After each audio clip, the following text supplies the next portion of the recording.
In the summer of 1945, World War II was entering its final, brutal chapter.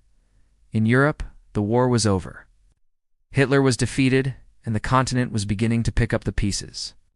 But in the Pacific, a ferocious and bloody conflict was still raging between the United States and the Empire of Japan. For years, American and Allied forces had been fighting their way across the Pacific, island by island, in a campaign that was unimaginably costly in terms of human lives. The battles of Iwo Jima and Okinawa, fought just months earlier, had been some of the deadliest in the entire war. These battles gave American military planners a terrifying glimpse of what was to come. They saw a Japanese military that was willing to fight to the last man, utilizing tactics like kamikaze pilots who would crash their planes into American ships in suicide attacks. The Japanese soldiers on the ground fought with a ferocity that stunned American troops, often preferring death to surrender.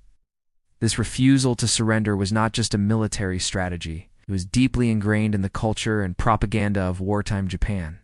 The entire nation was being mobilized for a final, decisive battle on their home islands. The government was preparing its citizens, including women and children, to fight the invaders with whatever they could find: bamboo spears, kitchen knives, anything.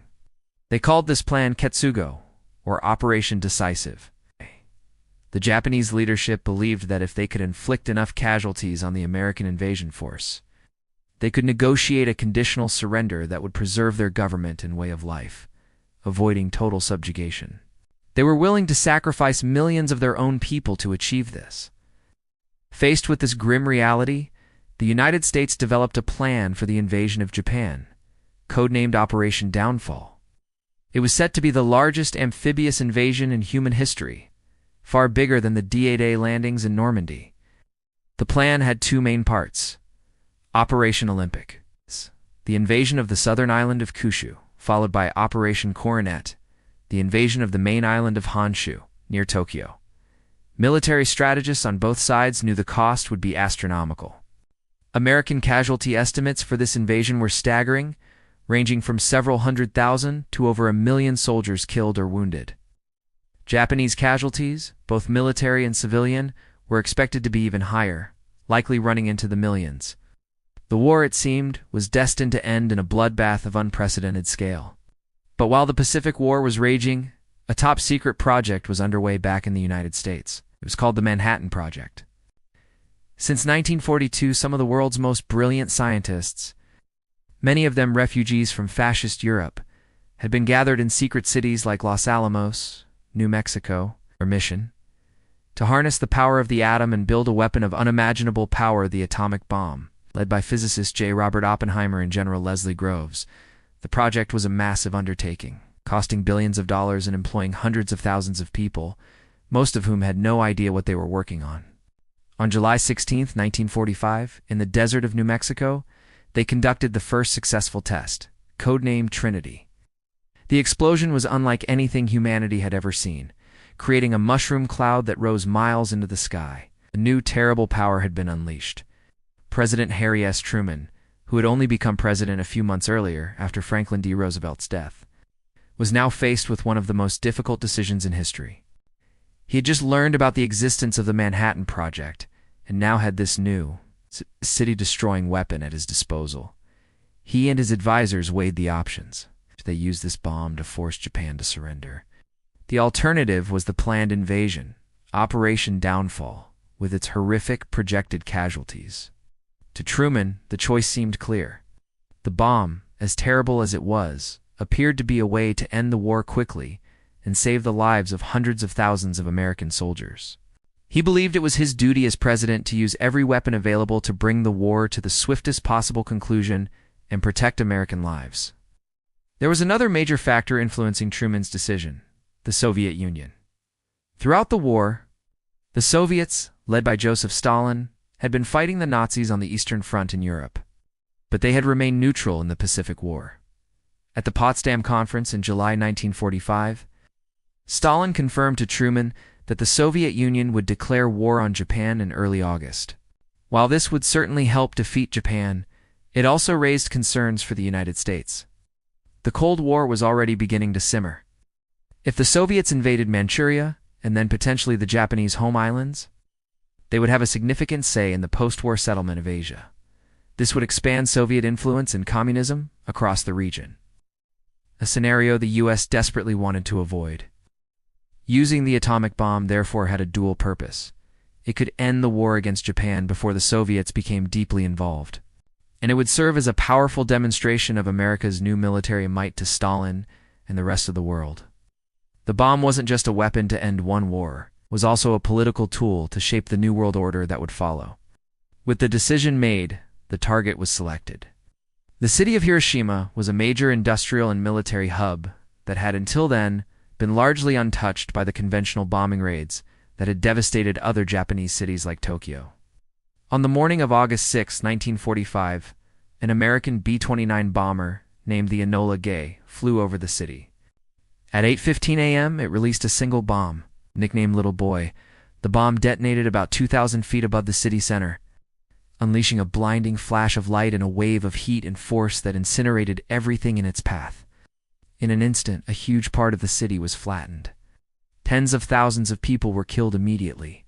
Many more would die in the following days, weeks, and years from horrific burns and radiation sickness. The world had just witnessed the dawn of the nuclear age. Back in Tokyo, the Japanese leadership was in a state of shock and confusion. They knew a terrible new weapon had been used, but the full scale of the destruction in Hiroshima was not immediately clear. Despite the unprecedented devastation. Yes. The hardline military faction and the government refused to accept unconditional surrender. They still clung to the hope that they could fight one last battle and negotiate better terms. They argued that the Americans couldn't possibly have more than one of these new bombs, and that the nation's spirit could endure.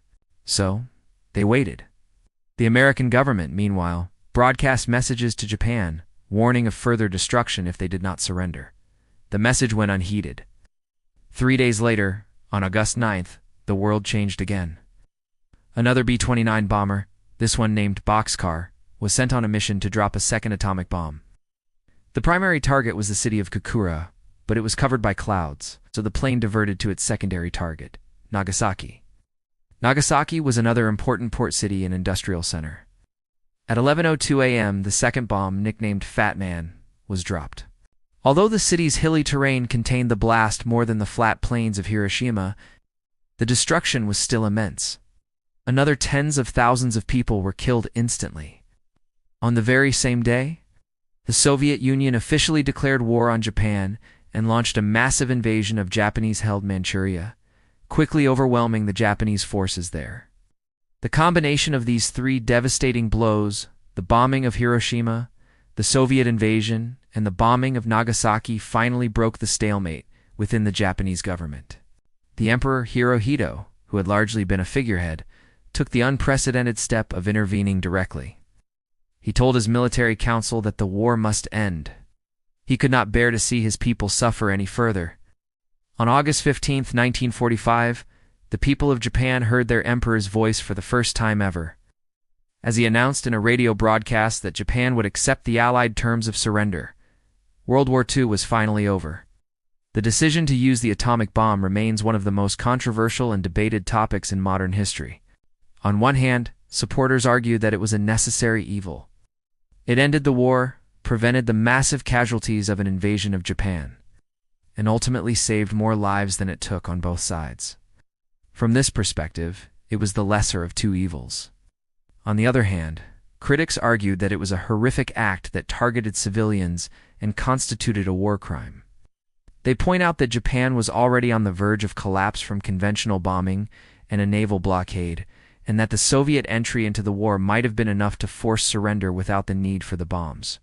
Some also argue the primary motivation was not to save lives, but to intimidate the Soviet Union and establish American dominance in the post-war world. Whatever the primary motive was, the dropping of the atomic bombs on Hiroshima and Nagasaki irrevocably changed the course of human history. It brought a swift end to the deadliest war the world has ever known, but it also opened a Pandora's box. It ushered in the nuclear age and the Cold War, a decades-long standoff between the United States and the Soviet Union, where the threat of nuclear annihilation hung over the entire planet. The shadows of those mushroom clouds from 1945 stretch even to this day, serving as a constant, chilling reminder of our capacity for both incredible scientific achievement and unimaginable destruction. Understanding why this decision was made is crucial to understanding the world we live in today. See you in the next one.